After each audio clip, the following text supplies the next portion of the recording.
Hey, that beat is so cold. Listen, big up to everyone locked in, man. It's the members video. So, guys, the only way you can take part in the conversation is to become a member. I've made it easy. You can click the link that's in the description. It's also pinned. You can become a member, jump in and chop it up to all the members that's ready to take part in the conversation. Big up to you guys. Savage, Jay, and Harris in the building, guys. We're going to talk about two players that one's getting a lot of stick. The other one is, I know everyone just kind of jumping on the bandwagon again. We're going to speak about Arne Slot.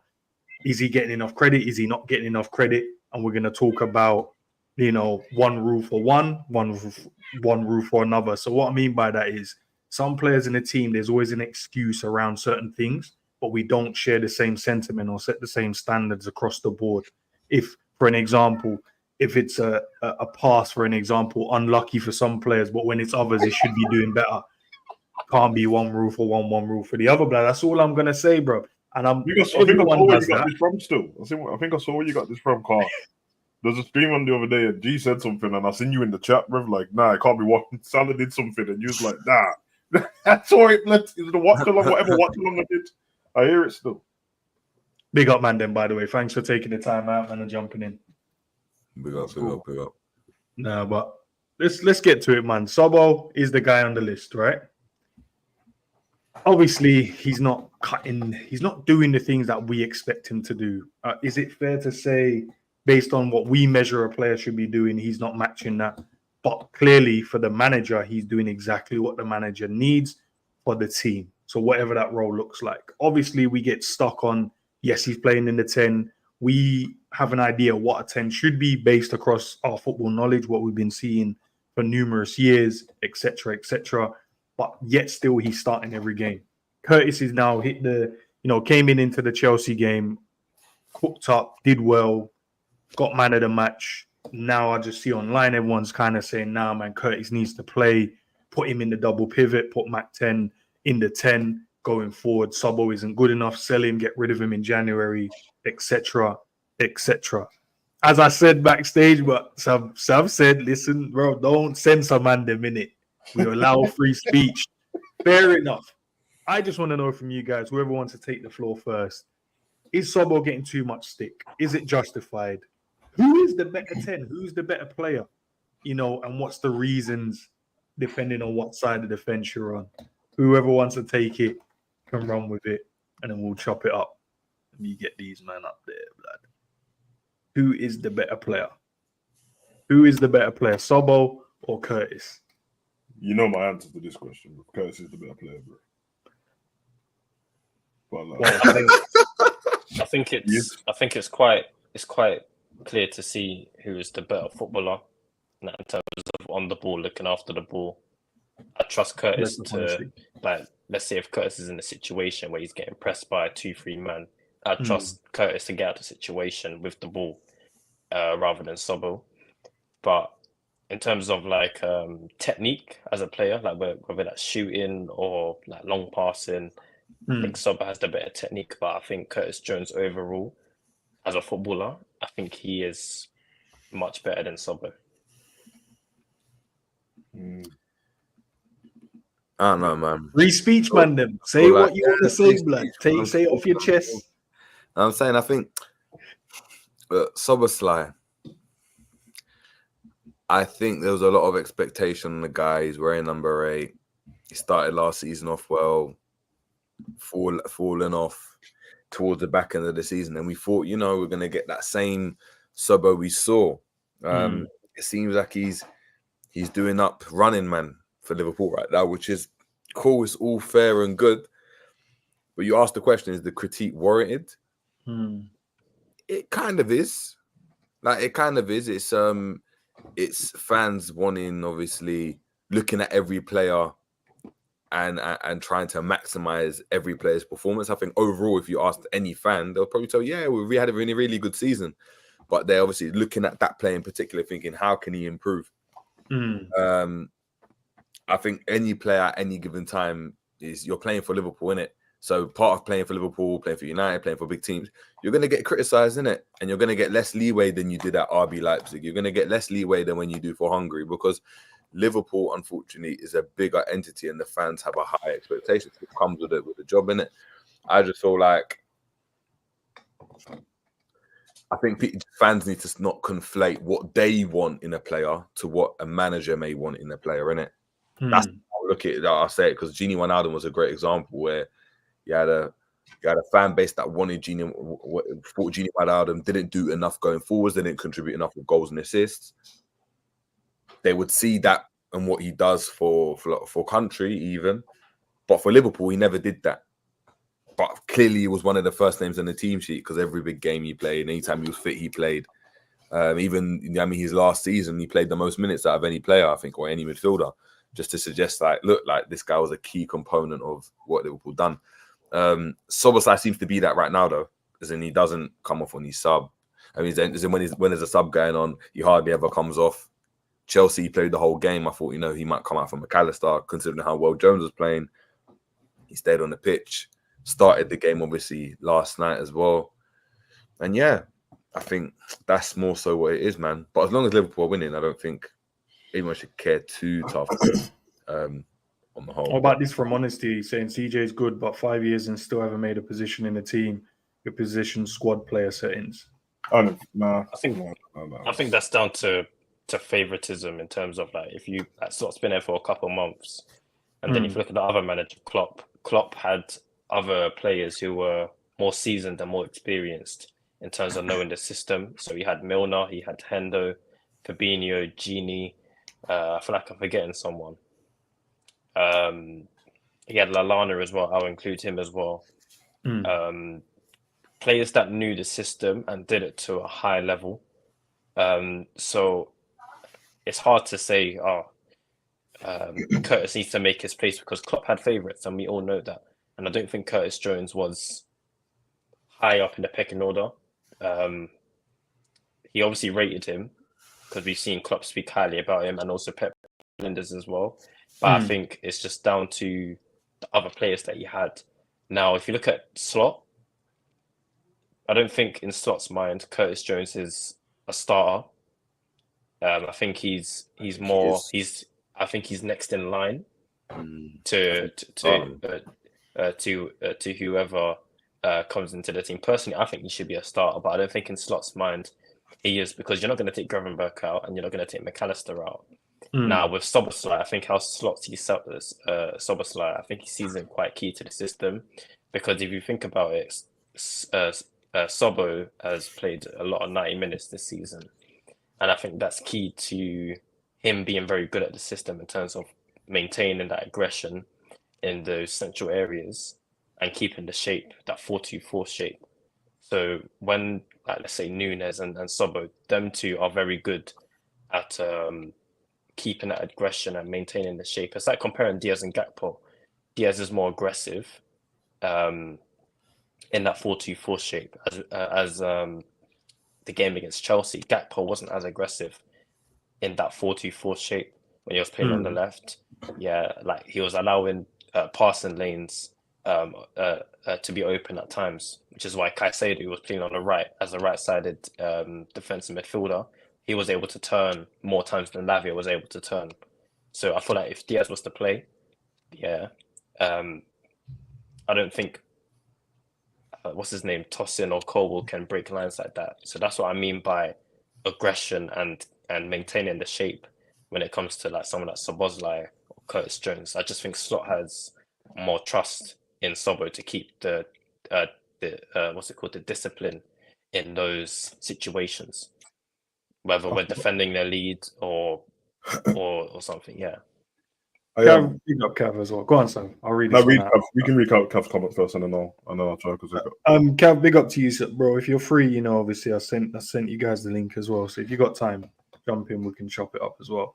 It says, I think no player is up for criticism when we've won 95% of our games. Sobo deserves a start, but now it's time for CJ to take over. Sell is crazy talk, though. That's what we're seeing online, bro. People want to get rid of him. Sav's even seen a compilation. I'm sure you guys of like where they're like he's not good enough, so they've made a compilation of some. The worst compilation you'll ever see, because most of it's on one game.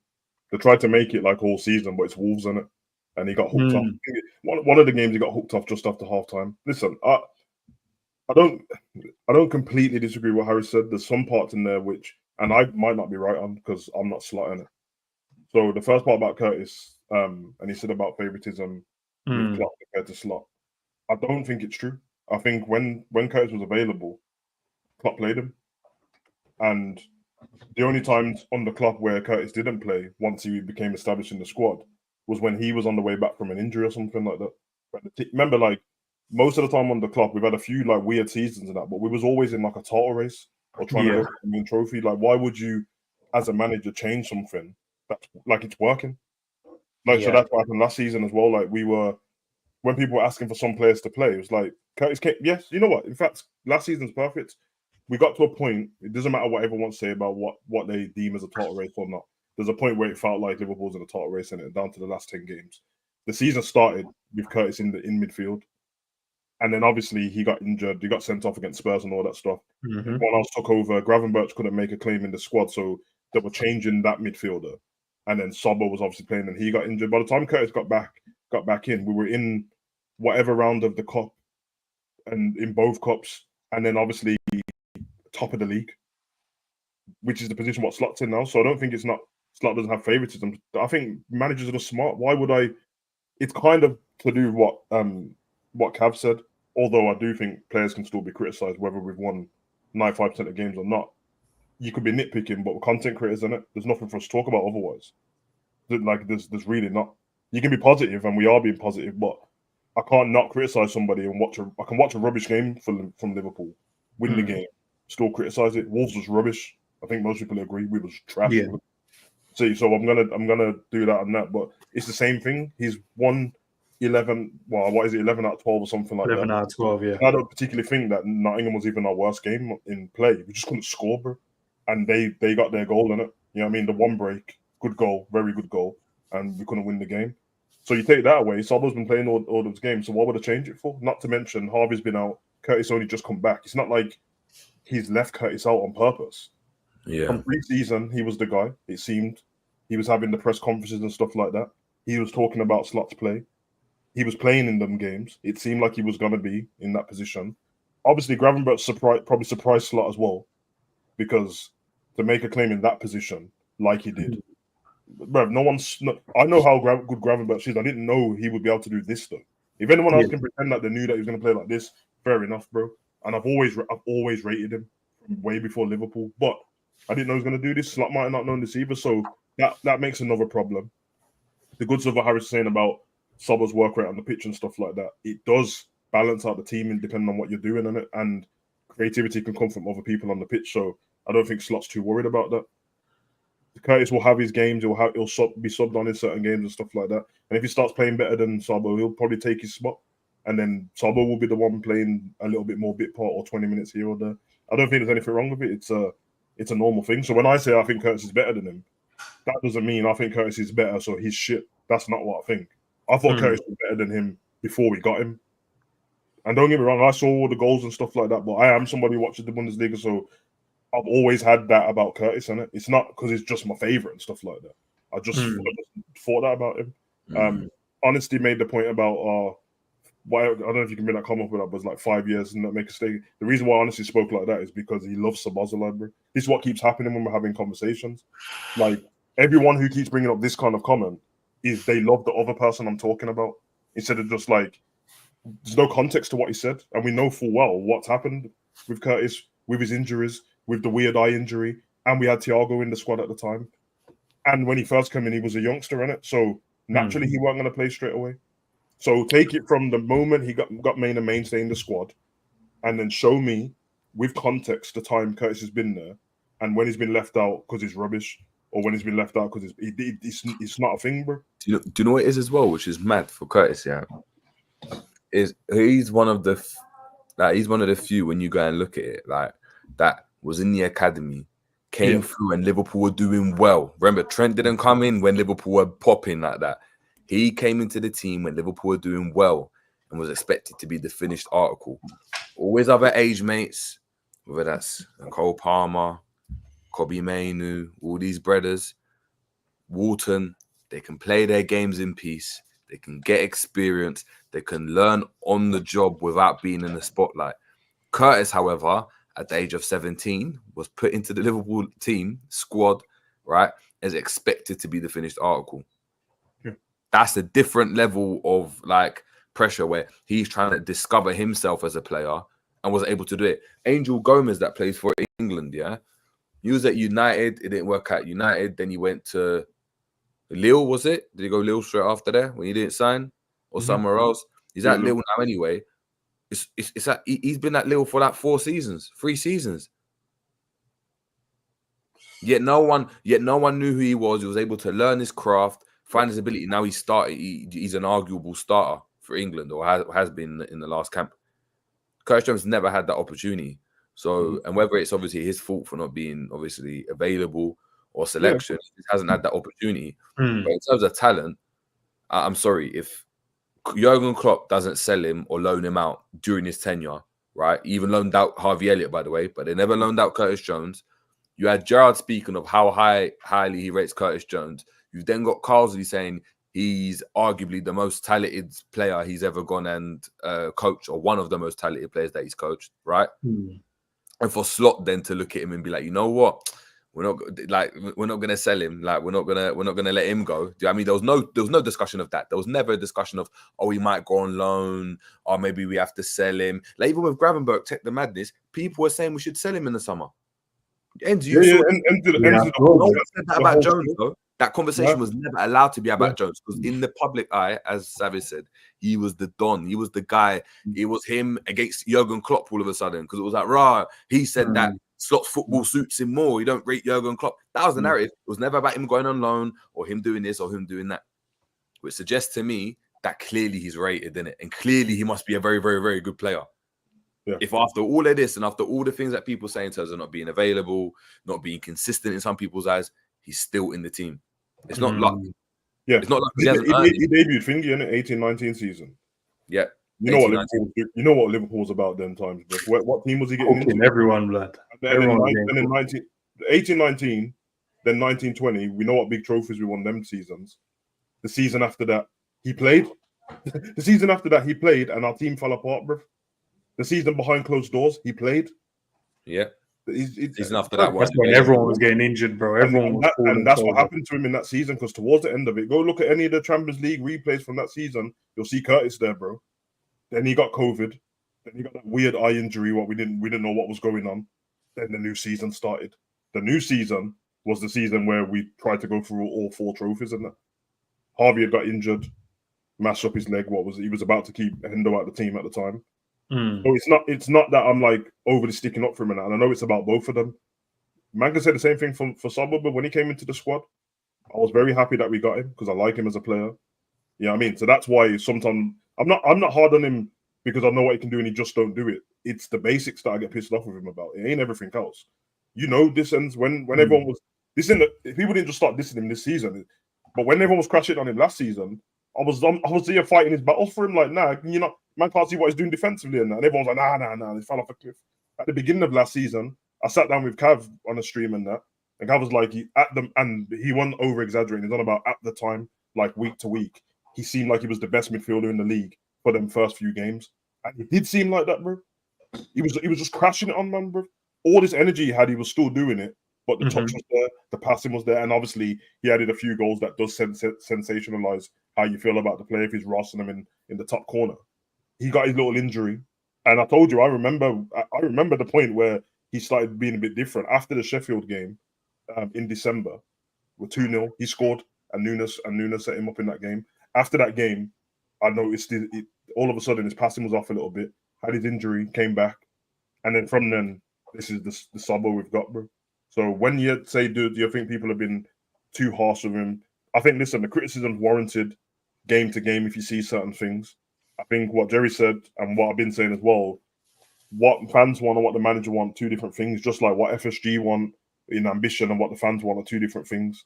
Don't conflate them. There is what it is. But at the end of the day, you're still a fan. You still have a right to comment on football, and you still want to see good football. And you know that these are professional, the top tier of their game. So if I see you doing stuff that ain't top tier, like basics, which everyone who plays football should know, it's stinky, bro. So I will say it in the game. But what everyone else is doing is they're carrying it game to game. but he kicks off and everyone's screwing about certain things. I'm not trusting these fans who are play Curtis over Szobo now. Because 2 weeks ago, they weren't saying that. They were saying, this Curtis guy's not good enough for Liverpool. Get him out. As soon as they heard Curtis was injured this season, that little injury, they said, get him out. This is why he's not good enough.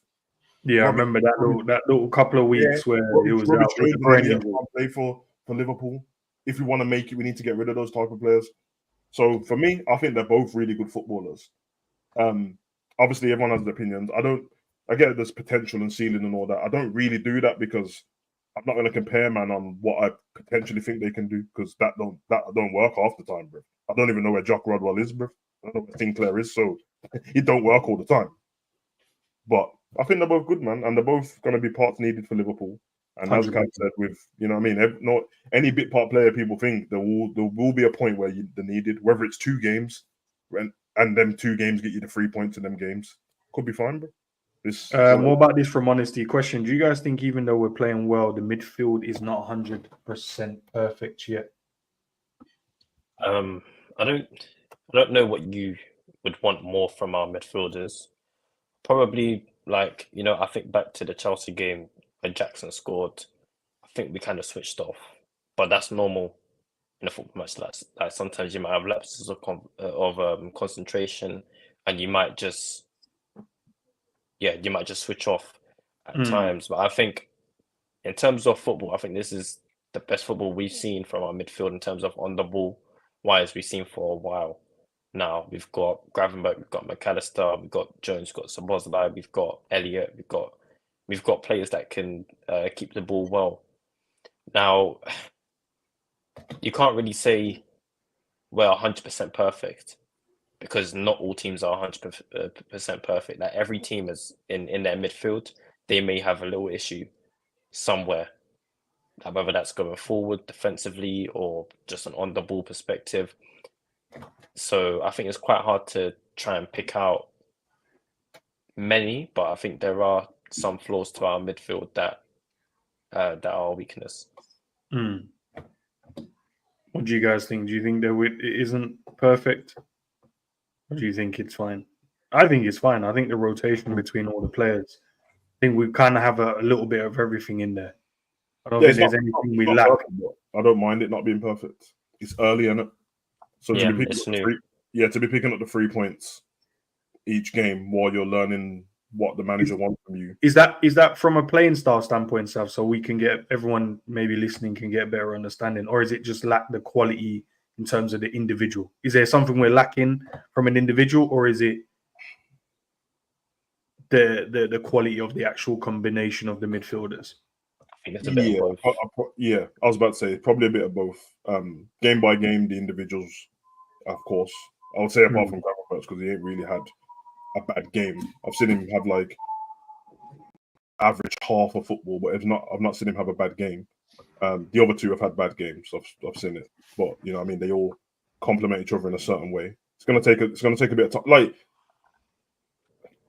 normally when people say papering over the cracks, it's like a negative thing in it. But what I mean by this is we're winning games in it, so it's easy not to look at where you can go, where you can fix stuff and that. But obviously that's what the managers pay big money for in it, and it's not even nitpicking because the manager comes out after games and says certain things.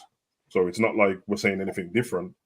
But that's great though, because if this midfield's not perfect and it's won 11 games out of 12, well then the only difference what's going to happen when you does get perfect is win more games. That one game probably won't happen again, and we'll just get better and better, and then the style of play will start to look a bit different as well, a bit more fluid. That's maybe the thing in the midfield when they're passing the ball around.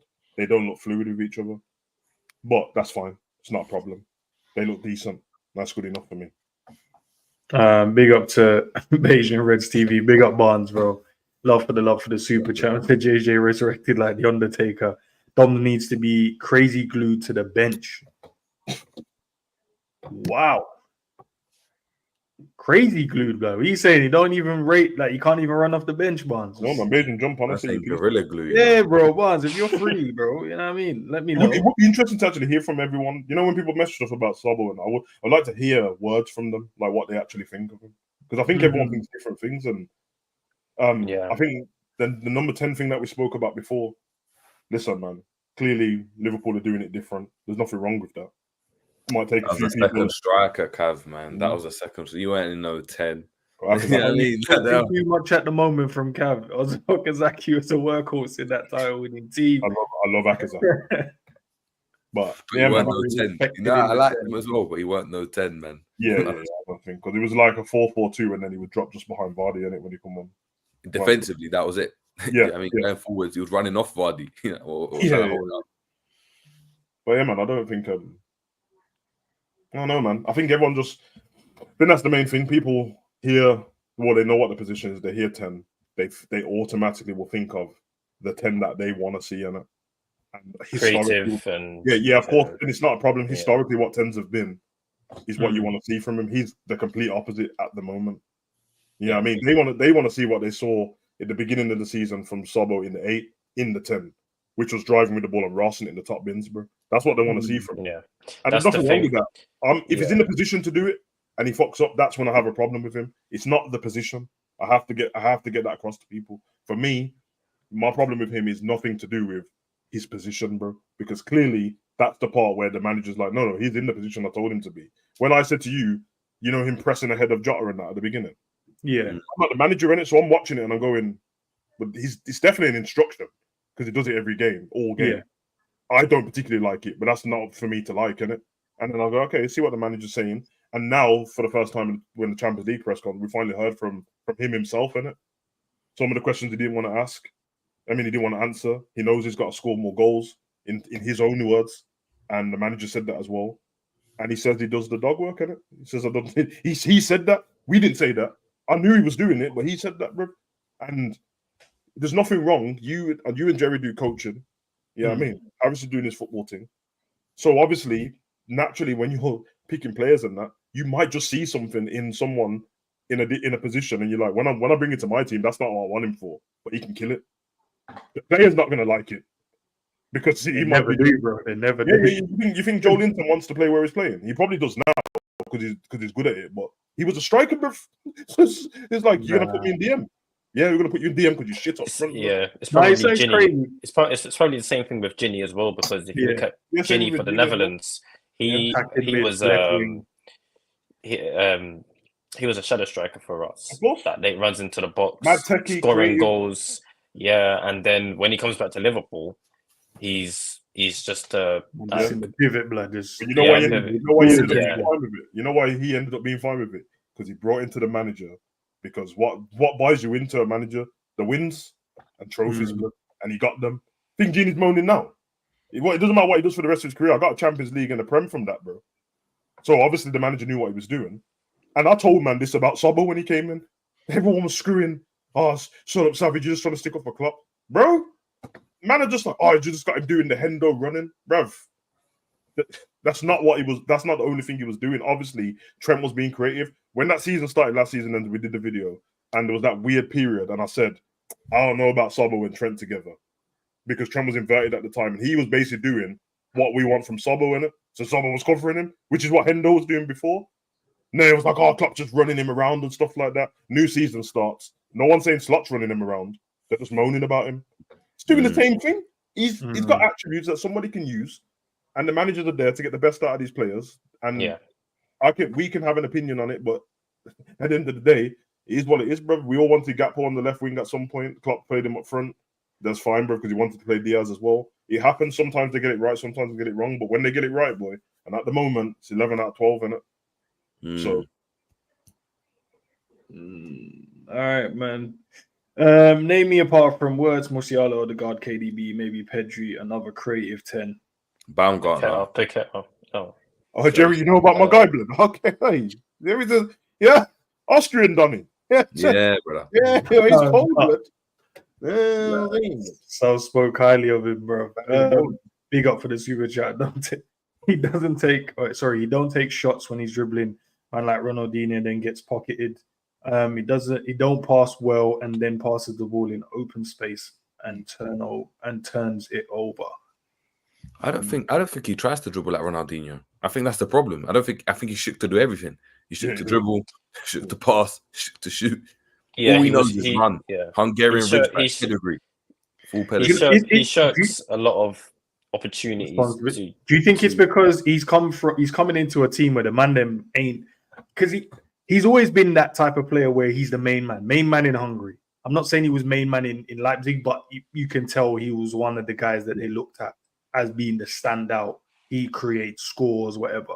But coming into Liverpool, and that's not we look at you for. I'm not saying that's not a part of your job role. Yes, we expect you to score, assist, and etc.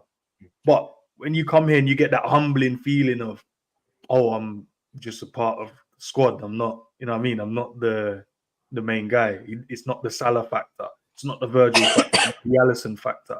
Do you think that's partly as well where Jerry's saying, man, shook to drip? Because if he loses the ball, like the scrutiny, bro, I've seen him play so many good passes in the last game, but every single time he passes one bad, this is another thing, man, I'm cooking for. But I've watched him play a couple of neat little 1-2s, little volley, you know, when they do the little volleyball thing, little chest.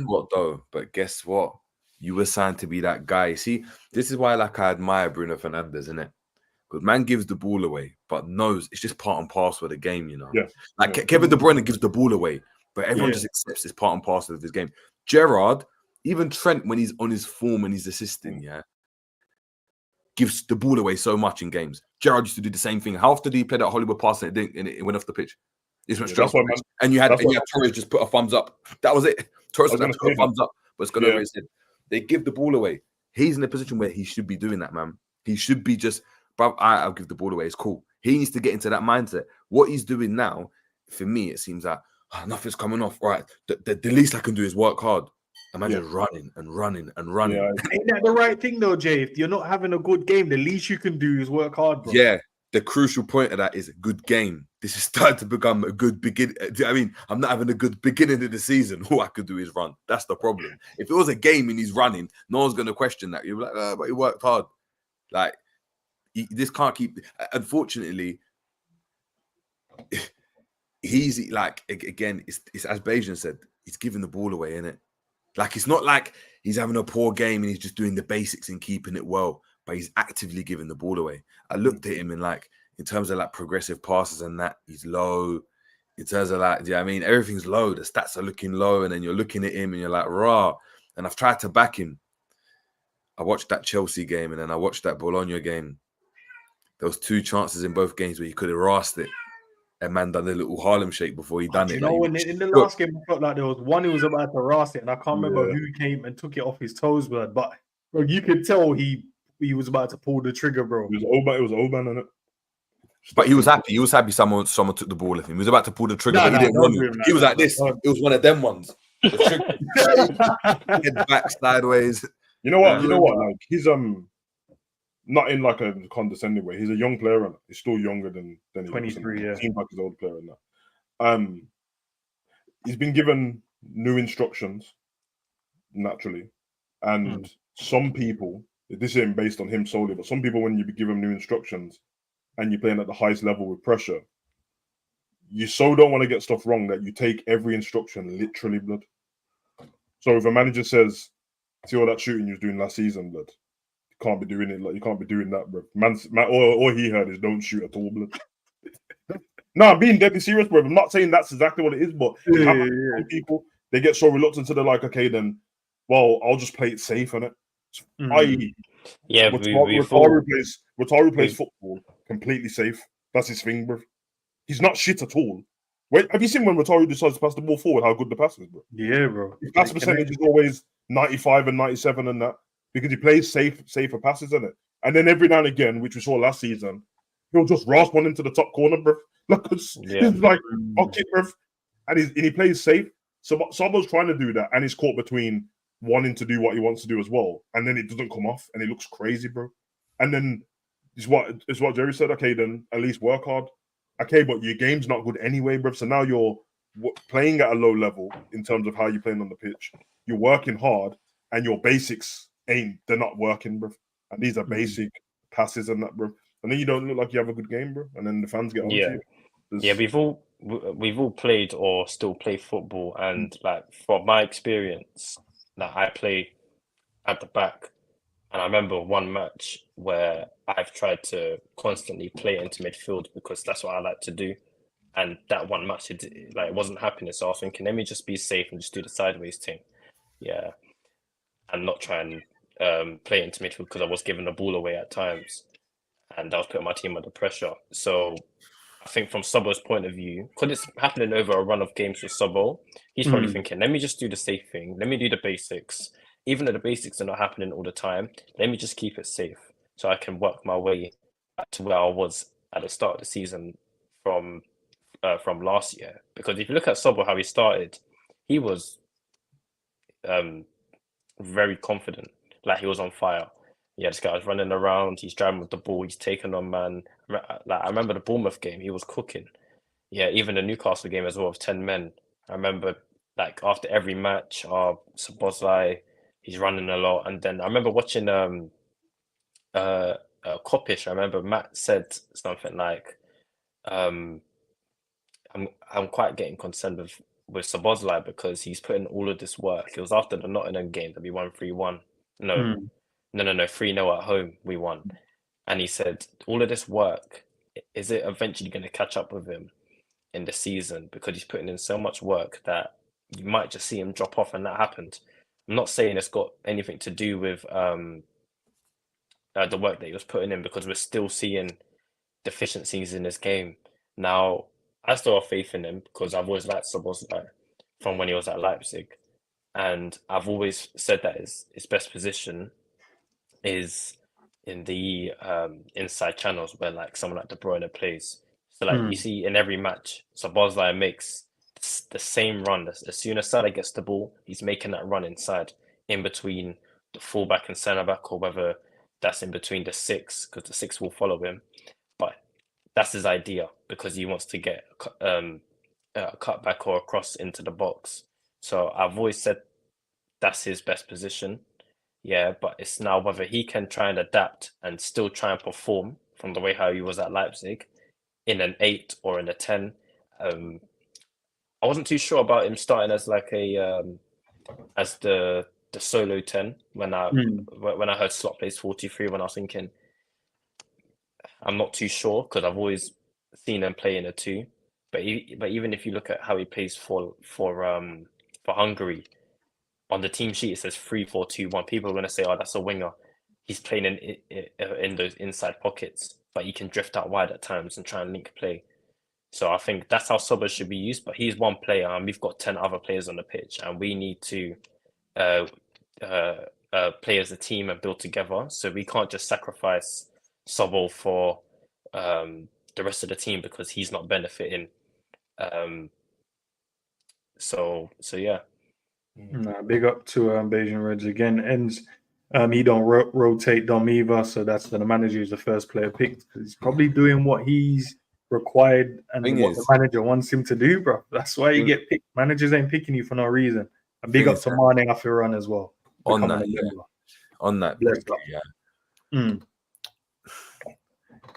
I don't think Szoboszlai is a slot style of midfielder. What I mean by that, is. But he's getting picked every week, James. No, he is. But hear me out. This is why I say that, right? Go on. Szoboszlai's best performances, right, in his career would have obviously come at Leipzig when he got the move to Liverpool, and then obviously we saw it at the beginning of last season where he was all action, right? That was in Liverpool. We're playing in this kind of gegenpress style where we're pressing, winning the ball high. The game was just about transitions. When it's about transition, it's about the legs that you've got in midfield. It suited him to a T, I think. I think he was able to run into spaces, use his power, use his strides. The game was quicker. So if you're quick and you're fit, that type of game's going to suit you, innit? Like, it's going to suit you. It's not going to suit like a McAllister, right? It's not going to suit maybe a Gravenberg that is not as dynamic, maybe. Henderson thrived in it. Milner thrived in it. They all kind of thrived in it. Trent was thriving in it from an attacking standpoint because, again, he can play those on balls. The game's quicker. There's more spaces to exploit.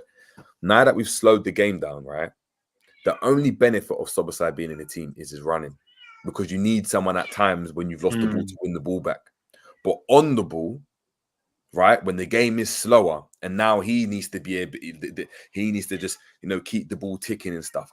He's not in the mold of a Kovacic or a McAllister or Erdegaard or Bernardo, any of those type of midfielders that I'm talking about. He's not in the mold of that.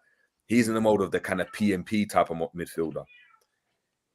That doesn't suit that. You know what I mean, when the game's slower, he can't use like him trying to run through the team. That's the only thing he's going to be able to do, and he's not going to be able to do that because they're professional players. He's going to have to use the ball, use the ball slower, be a bit calmer on the ball, and then all of a sudden go boop and inject some pace with a pass, and then you start playing like that. He can't. That's not his game, innit? Like we saw it when he was good at Liverpool. It was him, as Savage said, rassing it from 30 yards, smashing the ball, catching teams in transition, pressing, winning the ball back, sprinting with the ball. I mean, down the line, burning the right back. That's the type of midfielder he is. If you don't have that space, when are you going to do that? If the game's slower and you're allowing teams to drop off to then keep them in their half, and you're not trying to counter them really, really quickly, you're not going to be as effective. And I don't think Szoboszlai will be as effective. Look, you can still do a job for Liverpool at the running and stuff, but I don't think you're going to see that same Szoboszlai unless we play a game, maybe in certain games, where it's much more back and forth. Yeah. And when you've got a back and forth game, I think that suits him because he gets to run. If he can't run, he's not. And then he's got a pass on him, like a long pass, but he's not like outside of the boot, playing a through ball through someone's legs to go and open up a team when there's a low block. He's not going to do that. So he's a more Klopp style midfielder as opposed to a Slot midfielder, in my opinion. I actually agree. Yeah. Even if you, I think even if you look at the game last season, where it was Wolves away at the start. Second half, I think McAllister got hooked for someone. I can't remember who it was. Someone was played in the 6. He come off the international break and he was rubbish on it. Yeah, and Szobo was played in the 6, and he played very well in the 6 as a single pivot because he was doing all of that running up and down. Yeah, he had time on the ball as well because Wolves, they were sitting back and trying to hit on the counter attack. Yeah. So Szobo had all of that time on the ball. I remember he was pinging passes. Yeah. He was that when we went to 10 men, Harris? Sorry. That was when. Actually, no, we didn't. No, I remember McAllister getting taken off because he got booked. He got booked, yeah. And but I remember. That was Bournemouth, I think. Just to add to Bournemouth, point. yeah. It was freedom. It was freedom. It was Newcastle, Bournemouth, and Spurs, and he was the best player in all of them. Exactly, and in every of those games, right? Why did Liverpool do well? Because they caught P teams on a counter, and you could run. Yeah. So when he's going and winning the ball back as a DM, but then there's mad space because the other team are trying to attack, perfect. He's going to look like $1 million. When there's a low block now, he's got to be a bit more, cute with it and stuff. That's That's who the fans were saying, now we can actually break down low blocks. But if you look at his skill set, it's not really like in terms of technical ability, he's not used to break down low blocks. Yeah. He's more action, counter attack, up and down. So we've got the wrong player, or we've just misprofiled him. That's what Jerry people said. I think he might not be misprofiled. It's just there's a new manager now. People definitely looked at his goals from. I remember Sky Sports posting like Szoboszlai's goals from Leipzig. I remember a lot of Liverpool fans were posting it on Twitter, saying, he's going to break down low blocks and everything, or his free kicks and everything. We see them on bare free kicks, and he hasn't put one in the back of the net. Yeah, they've either been skied, they've either hit the wall. Very strong though, Harris. I don't think he's been on bare, maybe 2. I've seen him from when he first came in. There was a few free kicks that he was hitting the wall. It was him and Trent over it. And I remember specifically against Everton at home, he was taking free kicks, kept hitting the wall, got taken off free kicks. Now we don't even see him with free kicks anymore. Because Trent is there, bro, and you're not gonna. Trent's there, but he was certainly over free kicks at the start. Yeah, it was him, Trent, and Salah was even corners as well. Even corners and set pieces. I remember Szoboszlai taking a few. Yeah, he was taking all our corners. Wasn't it the ones when they looked dangerous because it was like near post, someone would flick it on, and then like they were. And I was like, yo, I like what I'm seeing. But honestly, as a question, because I want to move on to the Arne Slot bit as well. Do you guys think Szobo is in his own head because he really knows how good he is? So maybe he's trying too much to be perfect, so he keeps messing up sometimes. Yeah, I guess. I thought he might have been feeling himself too much, to be honest. yeah. Especially when he first come here. Feeling himself too much and have a reality check on it that, yo, even though you think you're this good in that, bro, this is a different level, bro. This is what it is. Yeah, like he has a tattoo of what's his name, Gerard. He said, I remember in his first interview, he was saying about how I got a tattoo of Gerard. He hopes to be something like him, not at his level, but he wants to be that kind of all action player on the pitch. Yeah, and even in the interviews, like when you're saying, "Oh, we're going to win Carabao Cup, FA Cup," I mean, that's how a player's mindset should be. But I remember him saying, "Oh, when he was going through that rough patch, he said, "Oh, you haven't even seen the best of me." So he defo knows where or thinks his level is at, but we're not seeing that yet. Like he's still fumbling the basics at times. Listen, man, he's got a chance to get better, man. There's two ways. Yeah, he's 23. He's 23. Yeah. Yeah, not just because he plays for Liverpool that it's definitely going to work out. Some people come from other leagues and they are really good in that league, and they come here and then they don't end up being that guy. It doesn't mean they're rubbish footballers. All of them have the same attitude and belief that, no, the way I'm playing in this league, I can go do it in the Prem too, or I can go do it for that big team. It doesn't always work out, so we'll see. But he's definitely important to the team. The manager wants him. Mane also said, big up for becoming a member as well, Broski. Tom needs to be benched until he picks his form up. Elliot is probably the best option in the 10 role, in my opinion. And CJ's too good to be sitting on the bench for Sobo right now. Dom has the ability, time to show it. Yeah, I agree with that. Yeah, and also, Kevin, big up to yourself for for subscribing to the channel. Love for the love, man. Moving on, boys, man. I want to talk about Arne Slot because he's an ex-man.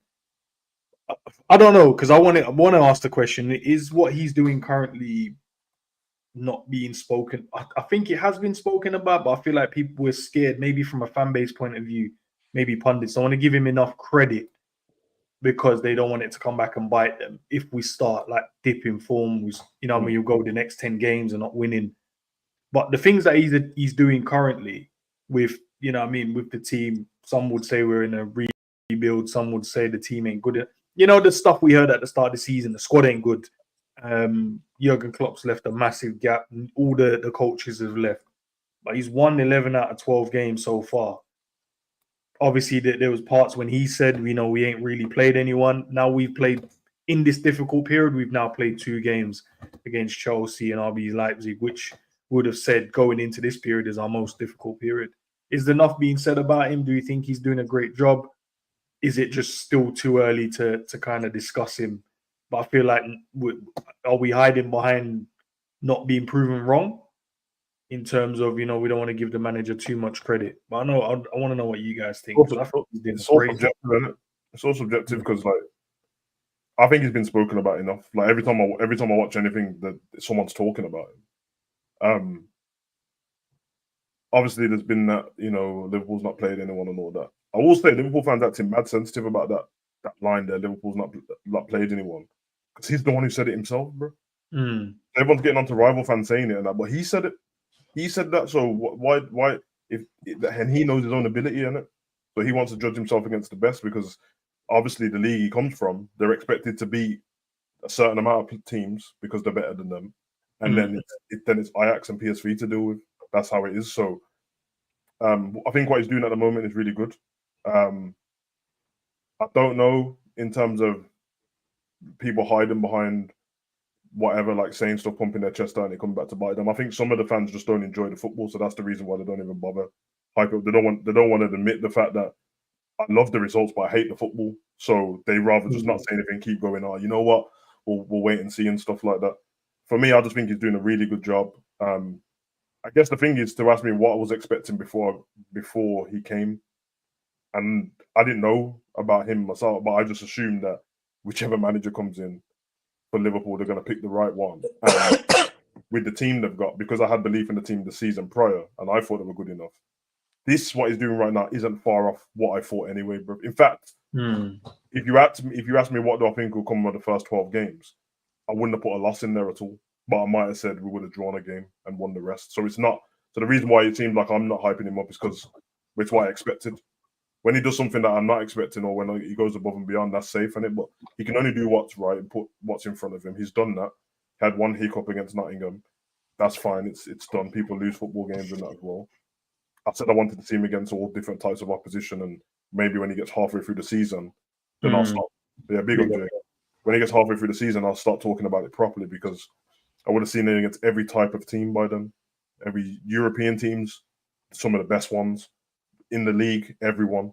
And then there's nothing else to say then. And then it's just like, let's see what he does. But you're right. I don't know, man. I can't speak for everyone else, man. It's a bit weird. I think he's been spoke about a lot. I think rival fans are just starting to like speak. Some of them are scared in it. So the Chelsea thing, I don't know if I think most people probably thought Liverpool was going to win or we were going to get a draw, but they used that as a test. And then obviously Arsenal's coming up then, because they're a bit shook. They're starting to speak about him now, just to back their case on it. You know what I mean? That's why they're talking about injuries and all that.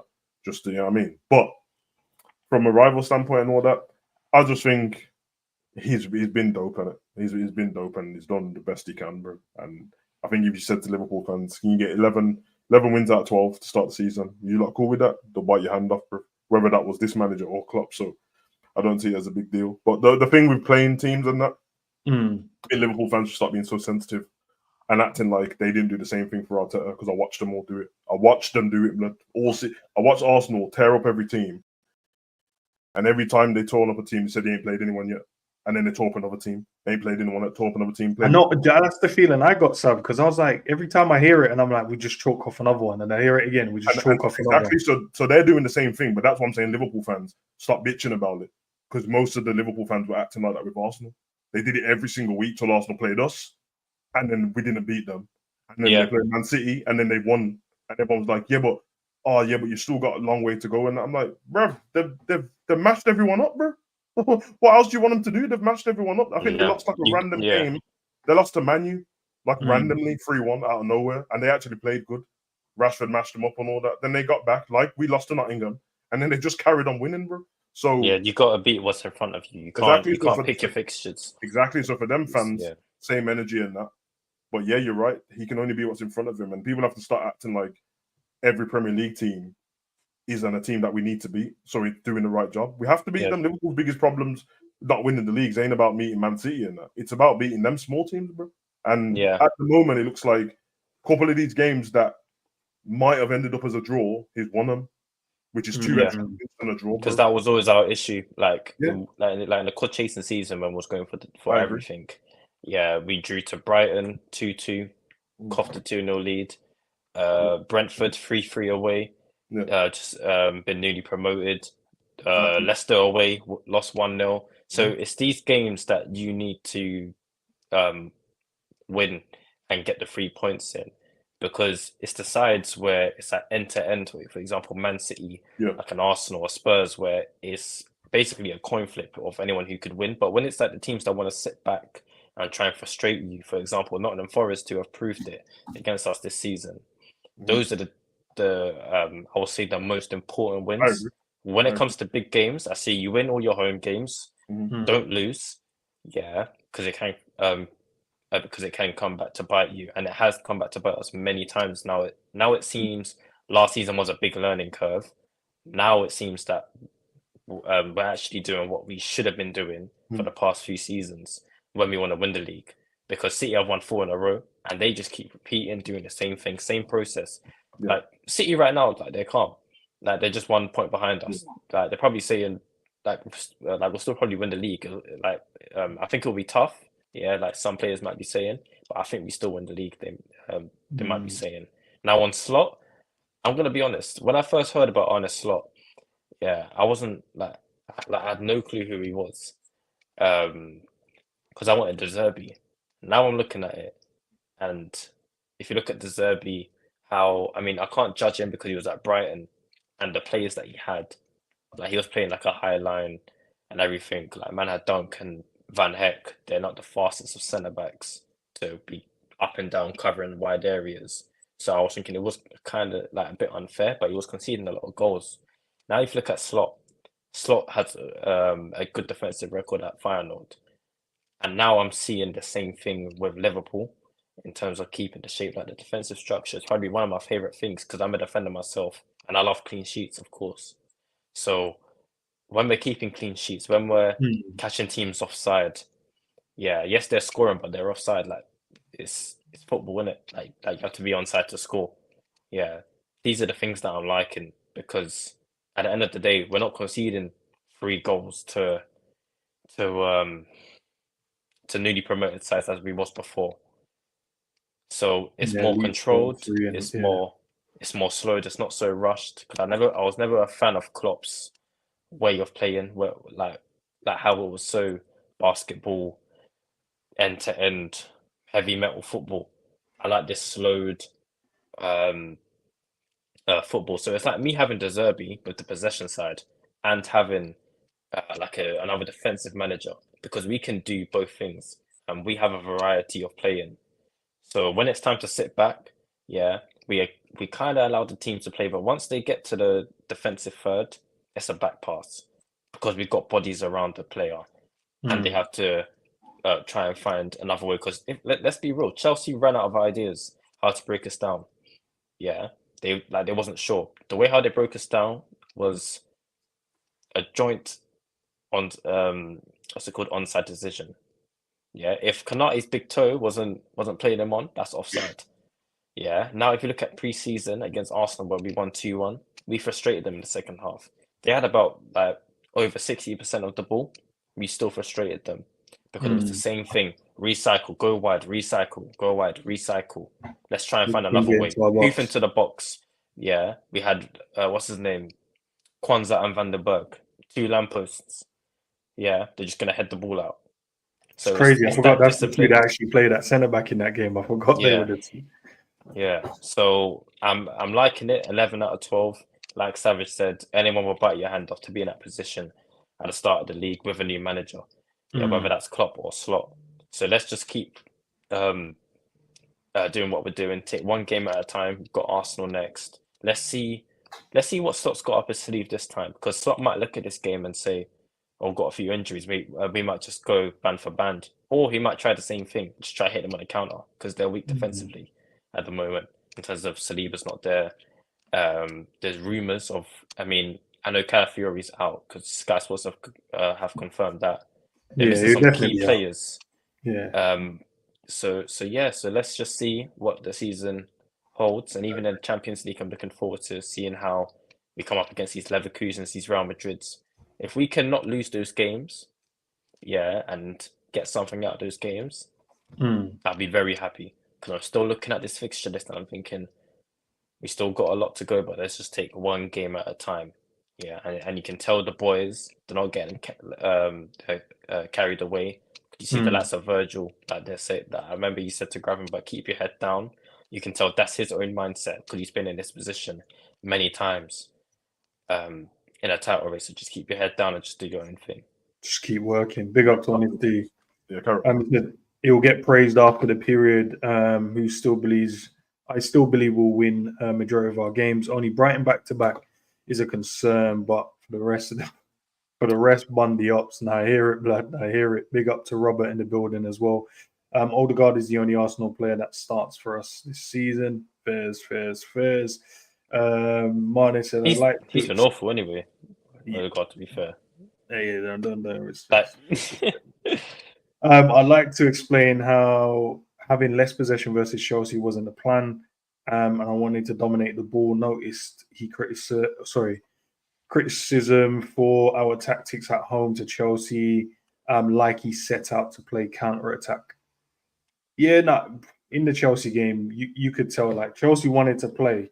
And sometimes when team have the ball, you have to get back into your shape. You can't just keep chasing shadows, bro, because they'll just open you up time and time again.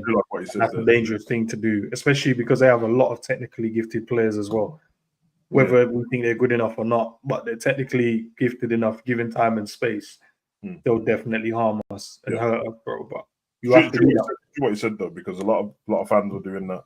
I told you so. I told you we'd give up the ball to Chelsea and let them do that. And Slot said, "No, that wasn't even the plan, lad. I wanted to dominate a lot more than that." So that's why I said when you asked about the midfield earlier, if it's perfect now, but it's fine. He's telling us what he wants to get the team to do. Every time they ask him, he's letting you know this thing that you think I want to do. No, I want to dominate the games, bro. I want to dominate the games, bro. And I'm gonna slow it down and keep possession and use the ball when we want to use it. I don't even think when it comes to Arsenal, I don't think he cares about them. I think his whole thing is to believe in what he's doing with the team and run it from there. He ain't because trying to tell the players are, they've got these injuries and that won't help the players, bro. They need to go into there with the mindset of, nah, I'll play this Arsenal like they've got their full team out. That's the only way you're going to beat them because they're going to be set up, organized. They're going to drop back, and in fact, they won't drop back. They'll send for us in the first 10 minutes of that game. I promise, bro. As soon as they crowd's going to be up, they're going to go for it. And all we have to do, fans need to relax and not moan about having the ball at that point and be solid for that period. And when that first 20 minutes is down, when they fade away a little bit, counter attack a goal, and now if we get the first goal, the game might be done, bro. Yeah, we just happened against United. The exact same thing because United had the ball at the game. They had the ball at the start of the game. Crowd was up. We sat back a bit. Counter attack. Trent scored the goal. From then the crowd went down, but the goal got disallowed. We did the same thing. We went again and we scored again. Then we scored again. Then that's when you see when it's like at home away with a big team. Yeah, if we're 1-0 up, there's going to be a momentum swing that they're going to go flat. I guarantee you they'll go flat. It's just if we can keep our own composure and just keep doing what we're doing, because we've learned before from a certain number 78, Mr. Condolences, with that pass to Bruno. That's the kind of things that can change a game in terms of momentum, because straight after that, from kickoff, we lost the ball and they almost scored again. So it's just small, fine margins in matches that Liverpool, we need to keep our composure. Yeah, because the fans need to not forget, man, like, let's not act like Liverpool winning is a new thing. We're not a team that loses many games all season. It's not. No. We had the odd season when we had that weird, like, 6 games at home. Apart from that, it's usually like 2 or 3 games all season, bro. So this ain't new to us. But we got to keep it going. It's crazy because I'm half thinking that Anfield being rubbish is helping us, bro. The fact that they're not hyped up and that the players are just like, let's just play our game, bro. Normally the fans being that extra, and then all of a sudden, man, are just headless runs out the back, and that's why all of a sudden Trent ain't bombing through like that, bro. He's just chilling. He's just chilling, bro. Like, I might as well relax, and it's probably helping, man. And that's kind of where the fan base and the team's going. It's a bit more of a relaxed team. And listen, man. There's nothing wrong with enjoying the football that I was getting previously. I enjoy it more. But that doesn't mean anyone who enjoys this now more is wrong. It's just you get best of both worlds, innit? We enjoyed that before. We won trophies. We got every trophy available, we got it. Now we're on to a new phase. Let's enjoy it in this way as well. Be more controlled. Would it make every game more exciting? No, bro. Like, of course, if you ask me, just as a football fan, if you can tell me that we're definitely going to win the game, I'd pick 3-2 in the last minute every time. Because it's dramatic. I love it. Crazy. But the fact that you can't tell me that, I will sit down with the 1-0, clean sheet, killing, take it and bounce, bro. I'll take the cup. If you ask me even a cup final, would you rather take a last minute screamer, or would you just rather score 1-0 and close up? I'll take the last minute screamer. But the fact is, I want the trophy, and that's it, bro. Either one, and winning is everything, bro. So much of football is entertainment at the end of the day. That's not the manager's job. The manager's job ain't. That's funny. Postecoglou wants to do that. He said, "I want to play entertaining football," and that's why Spurs have to do. That's what Spurs have to do with. We'll mash up one team this week, and then next week we might lose. Yeah. That's not your job as a manager, because you're gonna get sacked. The players are not gonna get sacked. You're gonna get sacked, bro. Yeah, I think that's the wrong. That's the wrong kind of mentality to have. I want to play entertaining football. Yeah. Really and truly, like he said, I normally win in my second season or something. You've got to get a defensive structure. He didn't address any of his issues that he had last season in terms of defending set pieces. Yeah, I don't know what his analysts are doing, because performance analysts, from my experience, we're supposed to say what's wrong with the team, or like what can you improve on. They probably told him, but he's probably thought. That's what I was about to say. I don't think it's them. Yeah. When you listen to him speak, they told him about Vicario's problems. He ignored them. He said, "I don't need you telling me about my goalkeeper. I know what to do." Well, you don't, because he's still in goal, bro. Exactly, and he's still making the same. Striker. Well, you don't, because you're right winger. Johnson's scoring all your goals, not your strikers. But that's Postecoglou, isn't it? This is Slot. Yeah, I think he's going to be fine. Even his high line, like he didn't sign another centre back who can try and complement Van der Ven, or like a centre back that's similar to him, but is like on the bench, for example, same profile. Because to play that high line, with Van der Ven, who can pick up hamstring issues, then you've got like a Ben Davis or what's his name, Dragusin coming in. Dragusin's fast, but I don't think he reached the game well as Van der Ven. It's not that good. I've watched him a couple of times. I thought at first he was a good defender, but maybe not playing as well in it, because playing helps massively. You can make those mistakes, learn from them. But not playing, every time you come in and make a mistake or look a bit shaky here or there, that's always going to be an issue. But big up to Honesty again. In the game, Feyenoord 4-0 against Ajax. Feyenoord had 37% ball possession, but they pressed very high. Ajax only had 2 shots on goal, bro. Oh, man, that league's media anyway. Big up to Robert. I can see us bagging a few in if Arsenal press us too high. I think Arsenal will. They're at home, so there's going to be an expectation for them to play. They need to win the game more than we need to win the game. But I bet that they're hoping for set pieces already, blood. Yeah, but that's the heavy reliance on one man in it. There's because it's going to be just Gabriel now. There's no Saliba to help with. You see what they Partey, Rice, and Moreno they used in the last game. Crazy, blood, against Bournemouth. Yeah, I like how we defend corners too. We've got Virgil and Konate in the middle, waiting for runs to if Gabriel's planning on running, he's still got to get past Van Dijk and Konate. It's just who is going to stay with him. I don't want to see McAllister or. I don't want to see McAllister on Gabriel. Like, I've seen Jota on taller defenders. I know. I don't think we're that dumb, bro. If we see Trent get the first corner that happens, bro, I'll be mad as shit, bro. I saw Trent on who was it? I think it was. I can't remember who it was, but Trent was on some tall brother yesterday. It wasn't Sesko, but I think it was one of the centre backs. And I've seen Jota on Dan Burn before, and I'm thinking.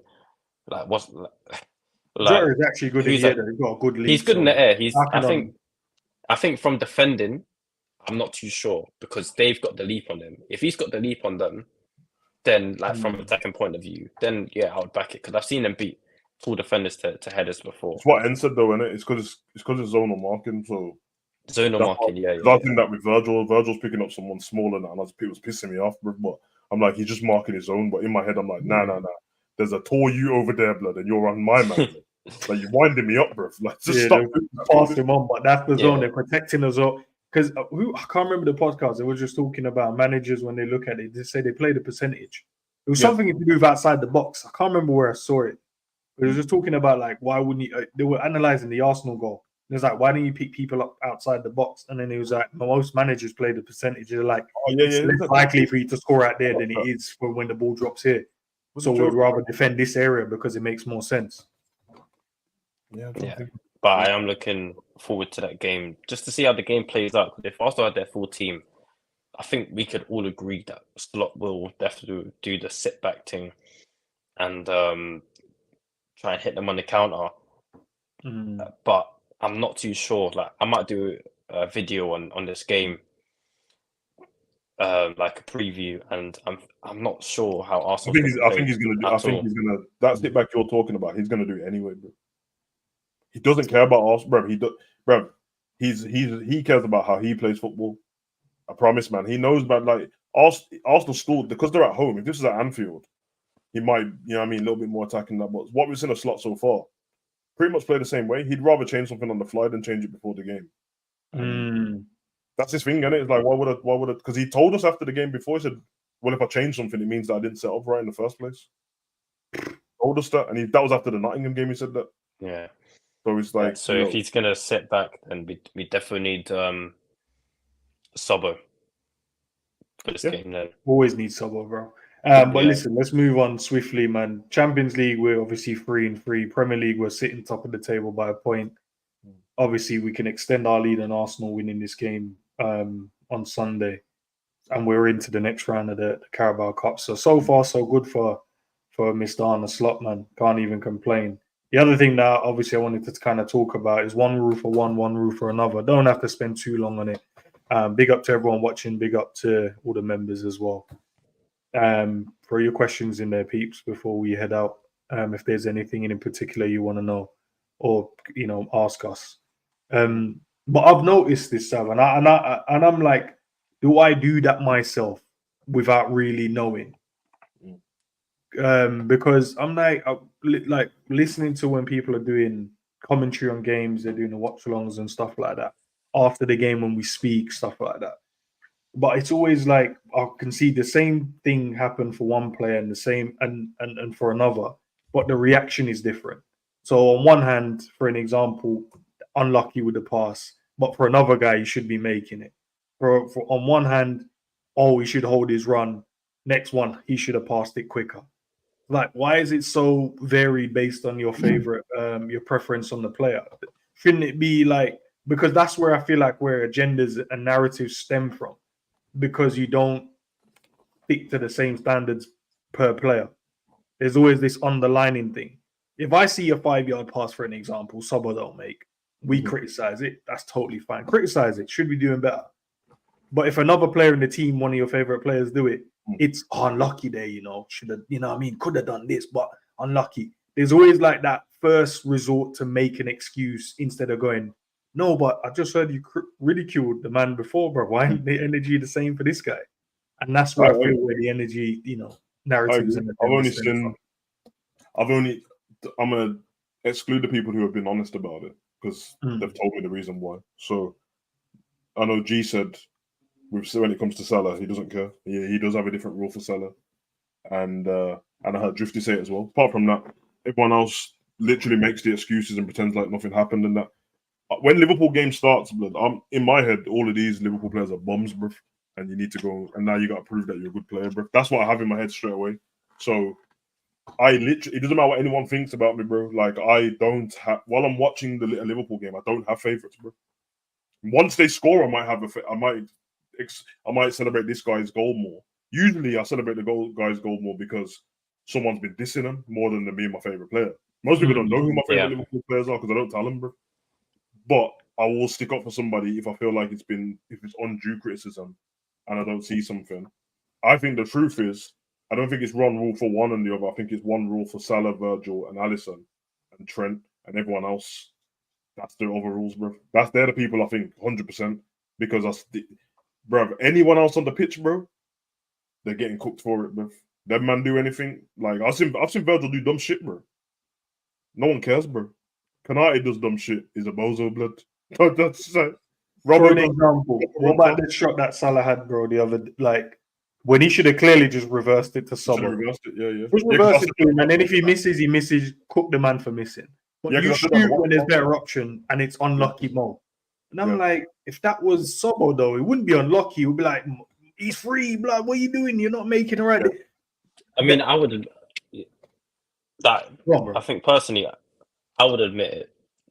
If Jota goes one on one with the keeper and he misses, I'll probably be annoyed, obviously. But if it's Nunes, I'll probably turn off the TV. Yeah. I'm not gonna shy away from I can't say I like Nunes. I don't mind him, but I think his goal scoring, the opportunities he may have, I think he should do better in front of goal. So I think he's improved in terms of hold up play, linking play. Like you're seeing him that pass against Chelsea for Jones, then he drew the penalty, but it was overturned. Those are the stuff that I'm liking from Nunes now. It's just whether can you put the ball in the back of the net consistently, because you're wearing the number 9, for starters, and there's a lot of men that award that number 9 shirt. I know it's just a number, but still, you're playing for Liverpool Football Club, and the standards are high. We can't be like Savage has said many times. We're not a nursery. We're not babysitting the players. Now, if you look at the levels of football, like whether that's National League, League 1, League 2, Championship, the levels are always high. Even up to now, the levels have to be high. Whether that's your training consistently, your fitness levels, And then when it comes to match day, that's where it all matters, because training is all about, can you try and learn anything more, and can you try and put it into a match? I'm seeing Nunes miss, like from since he's been here. I've seen this guy miss a lot. Like, I see this guy in inside training bag goals, for fun, and probably behind closed doors in training when they're just training on their own. There's no cameras. He's probably bagging, but it might be just a mentality thing when it comes to matches. Yeah. So with him, it's just whether you need to be consistent. Yeah, because Jota, he's missed how many matches at Liverpool and end up scoring like 20 goals or 15 goals in the Premier League, not in all comps, in the Premier League. So I need from Nunes that consistency. Then we can start talking about, he might be our starting number 9, because the other one, number 20, he can't keep fit.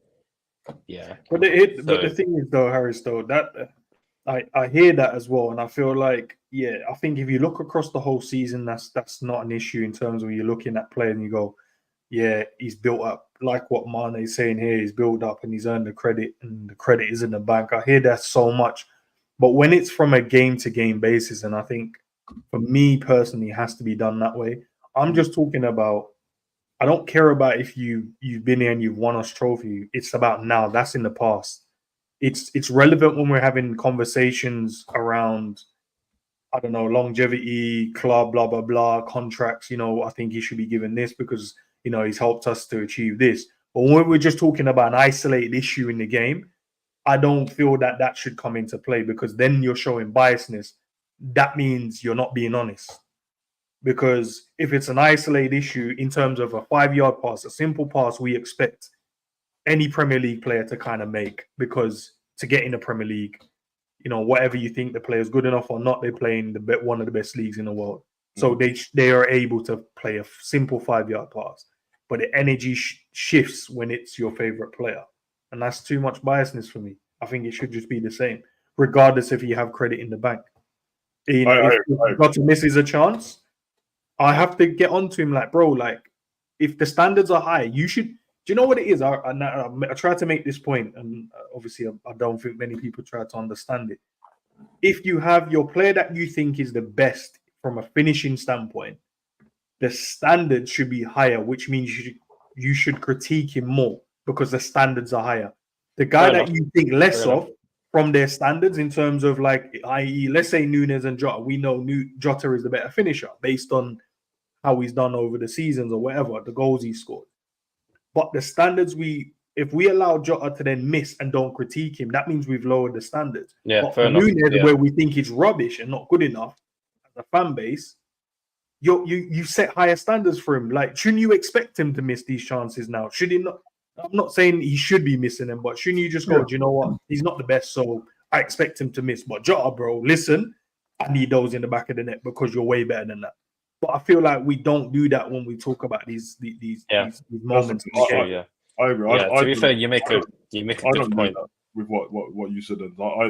I don't look at this guy's better than this guy, so he should have scored. Because in my head, they're all professionals, bro. So the only time you'll see me do that is when it's a defender with a difficult kind of finish for a defender.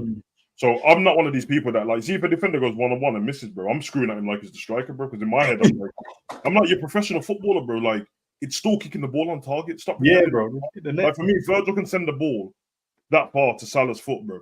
You can ras it in the goal from that short. But don't try mug me off and then man try anyone else but Virgil. No, blood. That's a professional. Virgil should be scoring that. Yeah, that's a professional footballer. Now, will I judge? But then I will definitely judge the attackers more, because that's literally their bread and butter, bro. Just like if I was judging the striker and defending, I'm not going to judge Salah the same as I judge Virgil, because different players. But for me, I don't do because at any given time, Nunes is going to start over Jota, or Jota's going to start over Nunes, Gakpo's going to start over Diaz. So for me, all of them are the same. I liked it what happened the other day. Like, everyone got into Jota about missing the open goal against, well, not open goal, but the free chance against Palace. He should have scored, bro. I was more. There was one of them when he miskicked it. I wasn't even that mad about that one more than anything, because it's one of them where, like, the context is there. I get why no one wants to see the context. When you see the replay, I can see that the ball bobbled up before it hit it. But the header, I'm like, You bread and butter, bruv. Like at least put it on target. Let the keeper save something. I think what's happening is it's one rule for one and one rule for the other, but I don't think it's so much in the moment. I think, and only say that because I'm not watching everyone's watch along in it. So in the moment, a lot of the times when I go back to see reactions, people are screwing anyway. It's the part where they carry it on. The part where they carry on after the game, so they've calmed down now. We won the game, and all of a sudden that chance don't matter anymore. But if it was Nunes, it does matter. That's when it pisses me off. When we're having conversations like this or any other stream and that, bro, then you can bring up all the stuff what Harris just brought up then about Jota since he's been here and all that. But what Jota did since he's been here with the 20 goals ain't relevant now at all. Yeah. Because if he is relevant, then Liverpool should never get rid of any player then on it because they were good in the past. Let's bring Fab back in it. Seriously, that's how it should be. So people lie to themselves because the new season started. Clean sheet, everyone. Yeah, new credit. It's not new. It's not a clean sheet. Clearly it's not, bro. Because watching one man do something, one man not do it, it's kind of crazy. I said the same thing. I've done the watch along. I watched Sobo. I was like, bro, that reverse pass is cold. And then Salah's in the same position to do it, and he just don't do it, bro. And then he does. And then there's one shot where he just kicked it at the near post. And that's in my mind, I knew it was stupid. But you know when you first see it, you're like, oh, I see what he was doing there. When I saw the replay, I said, Salah's actually no way to score. There's no way to score, bro. But you just done that, and I watched the other man pissed off with him. Like, why didn't you pass me the ball? Everyone else goes, oh, come on, it's just Salah being Salah. Until Diaz don't pass him the ball, and he's like, fucking hell, Lucho, but this guy. That's what I'm doing. Remember the pass the other day when Jones made the run and Salah had to just pass it him, and he made a terrible pass. Didn't go anywhere. I seen somebody did the same thing back to Salah and got tackled. Screwing. I'm like, bruv. See, this is why it needs to be dropped in like that. But that's what I try and it's always. I think it just needs to be. It needs to stick to in the moment. I don't think. Yeah, it shouldn't be credit in the bank because. Okay, bear in mind if you're going to do credit in the bank, do it within the game. So go right. Do you know what he's made since watching the game? He's made 10 out of 10 so far, and then the 11th one. Yes, I can be mad because I think it could have led to a goal, but then I can go. Do you know what credit in the bank? He did complete 10. Like a man's on a brace, we're definitely going to win the game. And then for his hat trick, he starts messing up the shots and that. I'm pissed off, bro. But you definitely won us the game. You've been cold. Because usually when someone has a good game and they've scored a lot of goals, there's actually a lot of chances they've missed in that game because they get greedy when it comes to the trying to get the hat trick and all that stuff. But when we jump off the pitch, you're like, you ain't gonna lie, but that was a bit meaty still. But you get me. You know, like when we won 9-0 and Salah couldn't score. And it's like, okay, so you're just going to start being greedy and kick the ball over the bar and all that. But you know what? We won 9-0. But we did watch it, blood. How did we? You know what I mean? Yeah, don't be doing that. Yeah, the energy is not, it's not the same. And I think, personally, and obviously all fans can say what they want, surely the credit in the bank is done at this point. Like the Premier Champions League was ages ago. It was done ages ago. No, but it's. I don't think that it's. I'm gonna say it as if I know, and I don't know. I don't know if it's done based on since then. I think they always go back to the previous season. Okay, well, so Salah. So if that's the case and it's credit in the bank, then now I realize why no one cooks Salah then, because he's always the top goal scorer, bro. So that's why. No, but that's why it's okay. Then so what's the excuse for everyone else, bro? So they all get the treatment where there's no money in the bank. But like, okay, Virgil makes more sense money in the bank to me, bro, because this geezer rarely makes a mistake, bro. Rarely. You know who makes more mistakes than bro? Who makes more mistakes, Kelleher or Alisson? Alisson, bro. I don't really see Kelleher makes mistakes, bro. Man, like I seen man trying to make all the excuses for Alisson when he ran past Virgil last season against Arsenal. So in my head, I'm like, yeah, I hear all this credit in the bank thing and that, bro. But and you know what? Fuck it, bro. You're a football fan in the moment. Do what you want. Some people just admit it, and it is what it is, and there's nothing wrong with that. So people are like that with music, bro. I don't give a shit if Eminem's last album was sick. Is shit, bro, because the last 20 of them were cold, bro.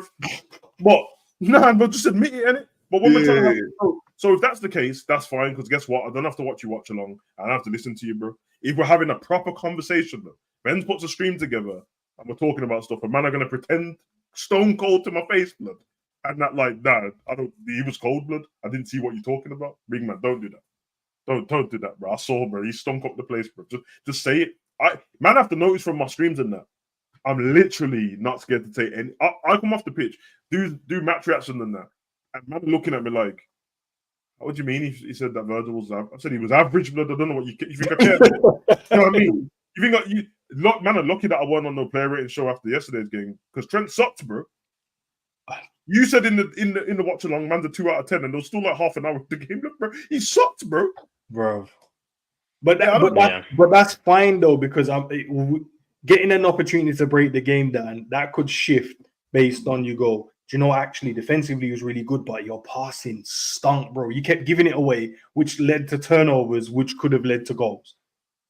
Yeah, I think people like Trent and that people still when it comes to criticizing centers, they still see the Barcelona corner, bro. I said that was time ago. This time ago, blood. My son was in college, bro. It was time ago, blood. And this is a game, for example, where he's getting cooked. That's where a lot of people will mark him down, say, 3 out of 10 for getting cooked. But now we're looking at from an on-the-ball perspective because you're asked more from the manager to be good on the ball. Not just like every time you see Diaz running in behind, hoof the ball. Which is why I've said before, I had my doubts of him playing as a number 6 or as an 8. You see the times where you need to be able to keep the ball and know when to do those Hollywood passes. You have to time it. It's not every time long ball. Because like I remember, what game was it? I think it was Nottingham. He had like I think it was 14 out of 4 long passes and only 4 completed, and the other 14 given away. So from Trent in this system, we need him to keep the ball more. Yeah, 100%. He's always got his head up looking for someone. This is not Klopp no more. This is Slot, where we need to keep the ball. How many times has Slot said keep the ball? Like whether that's in the training session, in inside training, or in pre-season, where he kept talking about keeping the ball, or he said kill them with passes. Yeah. I'm pretty sure he means on the floor passes. On the floor, yeah. Not in the air. That kind of stat you read out from Trent is a stat of a funny enough, of a number 10 blood. Yeah, exactly. Exactly. He's definitely in that category with Bruno Fernandes when it comes to Hollywood passing and everything. They want to do all the fancy passes. For me, I prefer passes on the floor. But the difference with Bruno is in the 10, and that's his job. The manager don't mind doing that. Yeah, but Trent's a right back. He's a even like, for example, Virgil's passing. Virgil doesn't go long as much as he did before. Yeah, I like the passing that he's doing into midfield, where like he may chop the ball on his left foot and take it on his right, and then it's a ball into Gravenberch, and he's able to turn. His left foot is so underrated as well, Virg, bro. This man, Virgil's got. Yeah, exactly. That might be when the conversation happens about Virgil, bro. Because I don't, at this point, I don't know what he can't do as a defender, bro. And I know everyone tried to tell me that he's not the same Virgil as before, but I'm like, well, there's not much. If he's damn near perfect now, then what was he before, blood? I'm like, no, because you know why people say that. What they mean is there's not as much opportunities for you to see him run at someone one-on-one. That's what it is. It ain't that it's not the same Virgil. That's not his fault, to be fair. Well, attackers don't want to go one-on-one with him. It's a good thing. You don't want your defender having to do that. Okay, I'm asking you to, bro. Name me just one time in it you saw Maldini doing that, bro. Yeah, based on Virgil, I think there was a tweet from John Terry apparently the other day talking about the accolades and everything. It's a real tweet. And I was thinking, as a footballer, before the stream started, and I asked a question about if he was a scout and you would take this player or that player. You see, in this scenario, if you're a scout and you've gone to watch John Terry and Van Dijk, and you look at the two, Van Dijk is a way more superior footballer. What defender do you know that can take free kicks? Example for example, he can pass with both feet. Yeah, he's so dominant in the air, tall, fast, strong. He can play in many systems. Like Van Dijk would look 10 times the better. game well as well as a defender. Positioning very, very good. Yeah, exactly. Leader. So it's these things. Like for example, John Terry can't play out from the back. I mean, he probably can because he's a professional footballer. But to a point where where someone's pressing him, and like in a situation where he has to be quick on his feet, he probably can't do it to a level as Virgil can. The only issue you're gonna have with that comparison is the footballers they didn't have to do that. It's different. Yeah. Back then, but if you was to put Terry in this era, I think I'm not saying he will struggle, but I think you won't be saying, "Oh, he's the best defender in the world." He might be like a Tarkowski, for example. If you get what I mean. If you put Virgil back in his era, I can't judge because I don't know how he will be up against these, like how he may perform against these attackers. But in terms of where you're asked to be on the ball at times, which wasn't like common many times, he would be a standout in that era in terms of on the ball. Yeah, like how Rio was at times. Yeah, because to be fair to John Terry's treatment, like no bias in that. It made I understood what you meant, bro, because the eras have changed. These men have to listen to like all these fans talk shit on their era, bro, when they've won everything, bro. Remember, like I'm not mad at John Terry for saying the fact that I don't like John Terry, whatever, but I'm not mad at him for saying that because he's part of the best Premier League defense of all time, bro. Not like so it's subject, bro. It's not subjective. It's objectively, it's the best defense, bro. The amount 15 of 50, come on, bro. Like, so he's part of that best. So when he has to hear man talking about other people and that, their ego gets bruised a little bit because they're like, hold on a minute, bro. They try and put my man in there with us and that. And it's not just him. It's the strikers do it as well. It's like Romario and R9 and all that. This guy, this dude who scored because he scored all the goals. Bruv, you think that R9 are going to listen to man talk about Harry Kane and that? No. Is that exactly? You'll respect him as a colleague in the business and scoring goals, but as a total footballer, yeah, man. And you might be able to say to them, but his stats are better than yours, bro. What are you talking about? And they're just going to look at you, bro, like they just scored in the World Cup final, bro, and took that trophy home. Because it's not like they were bit part. If there's a bit part, have you even won a trophy yet, blood? That's the question. If it's somebody like, actually, I don't want to diss anyone, but say it's somebody who plays for a team and they're a bit part player and their team won the Champions League, and they tweet something like that about Virgil, well, shut up, blood. But when you're the mainstay, John Terry was the captain, blood. So for them, man, him and Rio and Vidic and all them, man, they're just like, bro, what are you talking about, bro? I'll get to a few of these comments, guys. We're gonna head out in 5 minutes, I'd say, less than. And I did see a few questions. Honestly, I watched Sam defend Havertz against Northside. He was mentioning about Havertz's GA, but then when it was Nunes, he said he's a donkey and he missed his chance. And Northside said Hazard, Havertz also misses chances. Nah, not the same. Just don't like I will speak to Sam about that tomorrow still. That won't make a difference to Sam. He don't like Nunes. Yeah, it does. But that's what I mean. On one hand, we talk about GA. So I'll ask him about that one. Big up. Honestly, for that one, you know what I mean? And said that because they've earned it, they've got credit in the bank. I think I did go to that one already. Yeah, well, we won a trophy last season, so didn't that refresh everyone's credit then? If that's the case, should have. That needed to be clipped, and it's not gonna lie. Saying if you remember where it was said, clip it for me, bro. Scared. Oh, was it? It may not be. Comment about the players in it. One was dissecting it. Question: how many number ones in the Prem is Kelleher better than? All of them. No. Anyone in the top 6. Let me not be rude. Edison is obviously is Edison? Yeah, go on. Edison is a better goalkeeper. I'd say. You say just. You might say he's better, but I'm gonna just give him the respect because of what he's won. But I think that's where I'm going, Sam. I think I'm going with the respect. Put it this way: when I spoke to Man City fans, they said that he's a 7 out of 10 goalkeeper, bro. And so, if that's the case, it's on par. The one thing Edison has is his distribution's better than everyone's, and it's crazy. So I'll give him that. So I think what other teams? Pickford, Spurs. Do you think Kelleher starts with Spurs? He's better than that's nice. He's better than Raya. Better than Vicario. He's not better than Martinez. He's definitely better than that Sanchez Martinez brother. Is cold. Yeah, he's not better than Martinez. He starts for Chelsea. Who plays? Is it Verbruggen?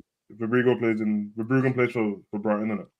Yeah. I prefer Verbruggen. I can't lie. I think Verbruggen is on par with Kelleher. So I'll give him that. Yeah. He's better than Sanchez. Going to distribute. Yeah. He's better than Sanchez. Pope. Honestly, bro, don't do that. Yes, debatable. Now, yeah, Pope and Kelleher, that's the one. Pope might be a little bit better than him. Yeah, but it's not far off. Nah, yeah, I think that's maybe leveled closer to being leveled than anything. I think Kelleher Leno. can go to Bayern Munich and be number one because Neuer, he showed a bit of let's say cracks in the ceiling. Now He is nearly. I'll be honest, bro. Like he's better than Jose Sa. Don't let that game against Man City on the weekend fool you, blood, because he's stinky. Oh, we've seen Jose Sa bug out many times. He's had many bozo moments. I saw him against the same Man City team, fumble up the bag and let De Bruyne score 4 cheesy goals against him, bro. You know when we needed him to lose. Yeah. So I would say that. What I will say is, he could go to Chelsea right now, Kelleher. He could go to Chelsea right now, bro, and Man U, bro. So he will suit Chelsea with what they want to do with terms of on the ball. Liverpool need to be careful, you know. They need to be careful, bro. Letting this Kelleher you go, bro. You need to be careful, bro, because you can't tell Kelleher where to go, bro. You get me? Yeah. You can try and shut us down. So if he ends up going to another Prem team, don't be talking about how could you do that to Liverpool. No, you lot got rid of him. We have to make sure we have to get big money. And then you went and got another goalkeeper who, in my opinion, doesn't suit what we want from in terms of on the ball. I'm asking you, bro. Man, it's remember that's really passed out from the back, bro. All I'm saying is, you know, the only thing where I'm going to disagree slightly, lads, and it's only because the manager was here when this signing was made. So I'm going to assume he gave the green light, and that's the guy he thought. Okay, that's fair. I'm going to assume that. And my assumption is, and I could be wrong completely, is that they brought that goalkeeper no matter what, future proof. They said, "No, he's up there." Or is it because it was more of an opportunity? That's what I'm saying. Future proof. He was just to play one of the goalkeeper of the tournament in the Euros, and no one else was going in for him. And they're like, "Yo, no one else is going in for him. He's the Euro goalkeeper. He doesn't cost as much." And Kelleher said, "I'm leaving next season, bro, because you tried to stop me this season. Might as well take him now." Not to mention, Alisson's always injured, so they were smart doing it because even if they don't want to use him, they can sell him in it. But if for football fans who don't, and I know they don't watch Mamardashvili play, bro, if man just want to tell me that he's better than Kelleher just straight off the bat, I can't trust you, bro. No, he's the goalkeeper. You have to be consistent watching a goalkeeper more than any other position, bro. And you've seen way more games than Kelleher, bro. So, what about this one? Question from Honesty. You guys, name a player on the clock that you thought was going to be him. He thinks Ox. Yeah. Naby, yeah. Because Ox, when he was on smoke, but the injuries killed him, and we knew that before he got him from Arsenal. Bro, that Naby one, you know that game, man. There's Cook, man, little shimmy and a little step over. I said, yo, okay. But the Leicester one, bro, because Naby when he made Tielemans and Madison. It doesn't matter what anyone says. Naby wasn't a bum, bro. He wasn't a bum. Injuries killed man, blood. And you know what I mean. We've had to pick any player to keep on and keep doing. Obviously, Thiago. What about Shaqiri? Do you think Shaqiri had any? Yeah. I don't know. Yeah. I didn't have the high expectation when he came. Yeah, it was off by Munich, 12 million and all that. But if we got the Stoke Shaqiri, you get me, when he was whipping him in the top bins and that. But it's all right. Fit Ox or Dom? This is a rude question, bro. Is it rude because you think Dom? No. I'm just saying it's rude, man. This man left us. He's gone now, and then this man's still here. And I feel harsh trying to pick the name.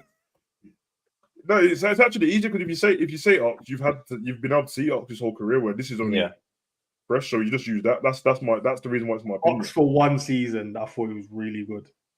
Saba hasn't had a good season for Liverpool yet because he's only been here a season. He's only been here a season and a bit, and he was. We're looking for a rebuttal, Sam. I just tried to give. I'm helping him.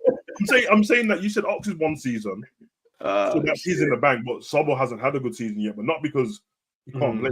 He was injured, and then when he come back from his injury, everything else on it. But judging on how it is now, though, if he doesn't get injured, he should be able to be better than Ox. Not like the highest heights to get to. You know what I mean? So. Let's give him the patience, man, because it's frustrating in the moment when you're watching him play rubbish. But realistically, he's young, he's talented. We've seen that he can do something. So who knows, man? Hey, listen, you see that scream everyone's asking about? Might be Arsenal 1-0 last minute, 89 from that. I'll take it. I'll take the Szoboszlai scream of blood. Do you guys think we'll keep winning 1-0 or 2-1, even if the teams might have better have ball possession? They will be like, for fuck's sake, we can't break them down. And can they just give up during the season? No, because there's gonna be some games that we could see it on Sunday where they're trying to break us down, but because of their defensive limitations, we could just hit them on a break and score a couple goals. Like it's like because Saliba's not there, we could score 3-4 goals. Let's use for example, if Saliba's there, we could just score 1 or 2. I know it's like as the defense, it's a collective thing, but I don't think anyone will be scared of Liverpool for the whole season. I don't think they'll ever be scared of us, but they will worry. I don't think we play the kind of football that seems threatening. But when you get in the game and you realize you're just chasing shadows, once our passing's on point, it's a long day for everyone, bro. As I said, the last 5 to 10 minutes of that game, the other night, bro, against Leipzig, bro, you saw us just popping the ball about, bro, and keeping it. And I saw them, man, they're chasing shadows, bro, because at 1-0, you're like, we can get back in if we get. And I see them, man, there's pop. And I think Vinny was deflated as well, Openda, bro, because he kept getting caught offside and that. And people have to stop doing this as well, man. If you don't know about football, just shut your mouth on it. I'm fed up of doing videos and man got telling me, oh, Liverpool got lucky there because blah, blah, blah. Big man, you do know that catching a man offside is part of defending, bro. Like Virgil doing this on purpose, bro. This is not timing and everything. Yeah.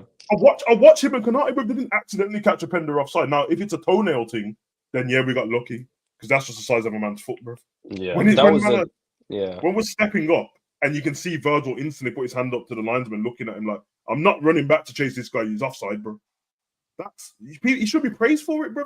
But every game we come off and everyone goes, yeah, we're leaking them chances. I'm like, bro, why are you not praising Virgil for looking across that line, organising his back four and catching them offside? It's a tactic, bro. And if you don't use the tactic, I remember Ferdinand.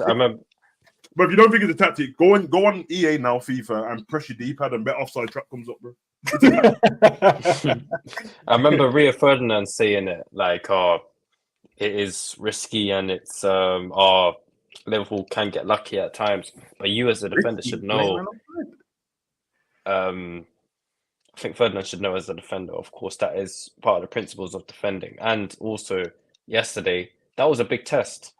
I mean, not a test yet, but it was let's say both of the strikers they can be handfuls, Openda and Seshko. Like we all saw what Openda did to Saliba exactly the other night. Yeah. So he's no joke. Openda.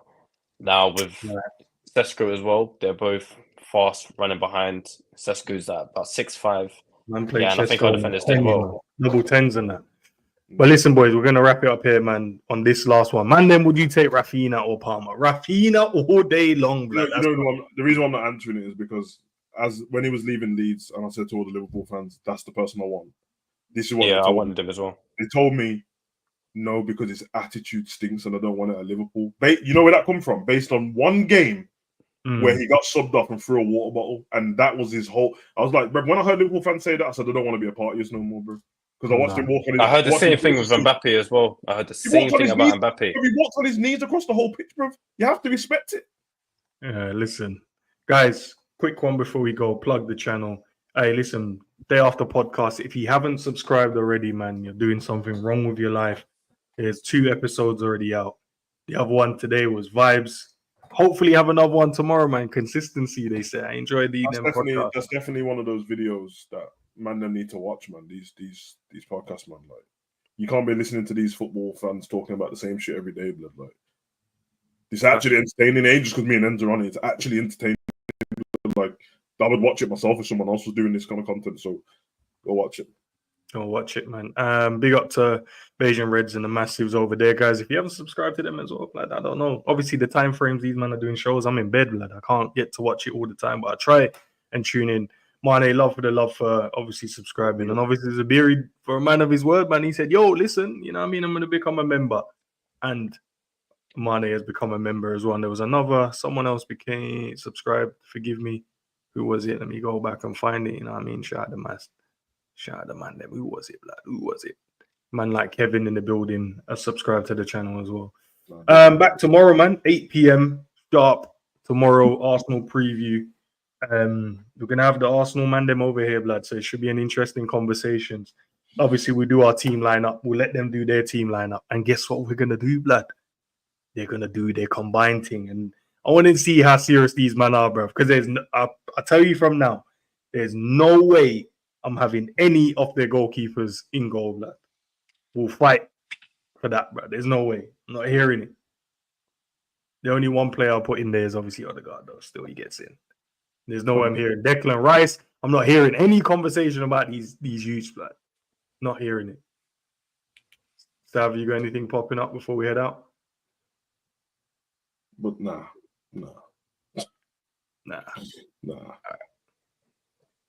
Big up to Harris as well, man. Big up to JJ for joining in. Harris, what's your Twitter, man? Because I know the man them and the people them want to know what what you're saying. Especially you said you're doing that video. It's a junior game manager. So JNR.gamemanager. Hey man, go on, make sure you guys go and follow him on Twitter, bro. You already know, man. Young gun, but he talks more sense than most of these people out here, bro. I can't even believe it. The people them that's been around on the planet longer ain't got no sense, blood. I hear it.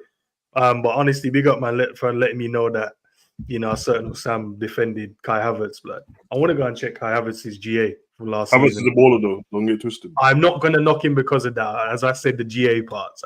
Havertz is good, yeah. I'm going to go with the GA angle. I want to know what he said about that.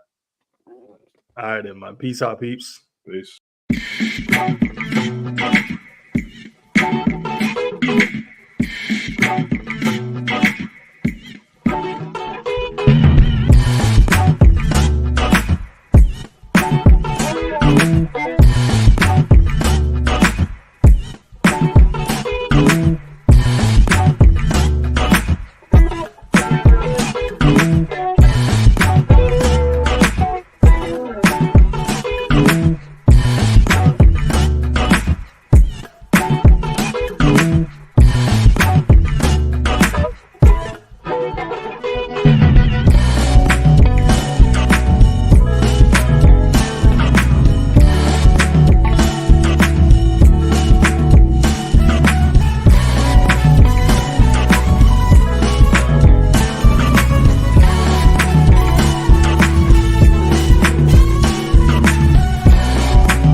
I have an idea.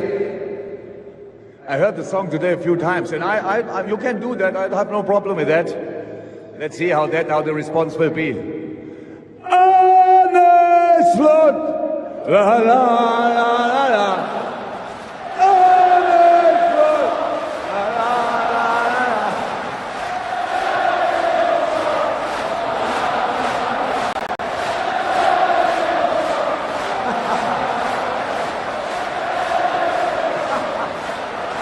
Now imagine the next season starts and you are not waiting what's going on. No, you go full throttle into it. You welcome the new manager like you welcomed me. You go all in from the first day.